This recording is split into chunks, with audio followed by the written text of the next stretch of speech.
এরপর 6 দাগের অঙ্কটি নিয়ে আলোচনা করব। মুখ্য মান নির্ণয় করো।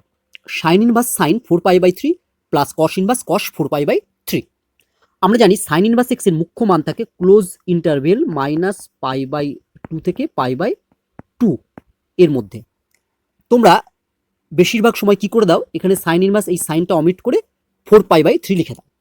কিন্তু এক্ষেত্রে 4π/3 মুখ্য মান হবে না, কারণ 4π/3 মানে কত ডিগ্রি? 4π/3 মানে হচ্ছে 240 ডিগ্রি, যেটা -π/2 থেকে π/2 এর বাইরে।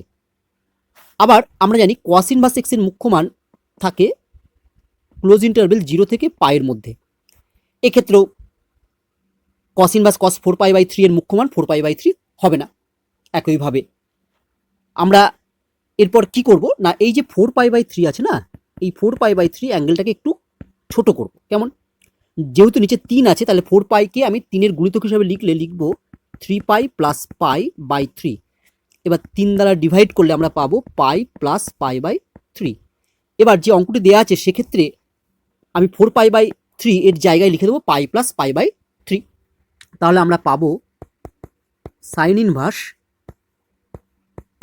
Sign π plus π/3 plus cos inverse cos 4π/3 জায়গায় লিখব π প্লাস π/3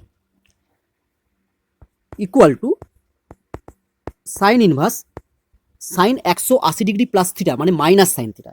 তাহলে আমরা লিখবো হচ্ছে minus sine π/3 plus cos inverse cos 180 degree plus theta মানে মাইনাস কস থিটা। তাহলে আমরা লিখবো মাইনাস কস π/3। নেক্সট লাইনে আমরা লিখবো ইকুয়াল টু সাইন ইনভার্সের ক্ষেত্রে ভেতরে যদি মাইনাস থাকে, সেই মাইনাসটা একেবারে বাইরে সরাসরি বেরিয়ে যায়, দিয়ে হলো হচ্ছে সাইন ইনভার্স সাইন π/3। কসের ক্ষেত্রে ভেতরে মাইনাস থাকলে সেই মাইনাস কিন্তু সরাসরি বাইরে বেরোয় না। সেক্ষেত্রে লিখতে হয় কি, যদি মাইনাসটা বাইরে বার করতে চাও কস ইনভার্সের ক্ষেত্রে, তাহলে লিখবে পাই মাইনাস কস ইনভার্স, ভেতরে যে টার্মটি ছিল সেটিই লিখবে মাইনাস বাদ দিয়ে, কস π/3। নেক্সট লাইনে আমরা লিখছি দেখো equal to minus sine inverse sine π/3 মানেই হচ্ছে π/3 plus pi minus cos inverse cos π/3 মানেই হচ্ছে π/3।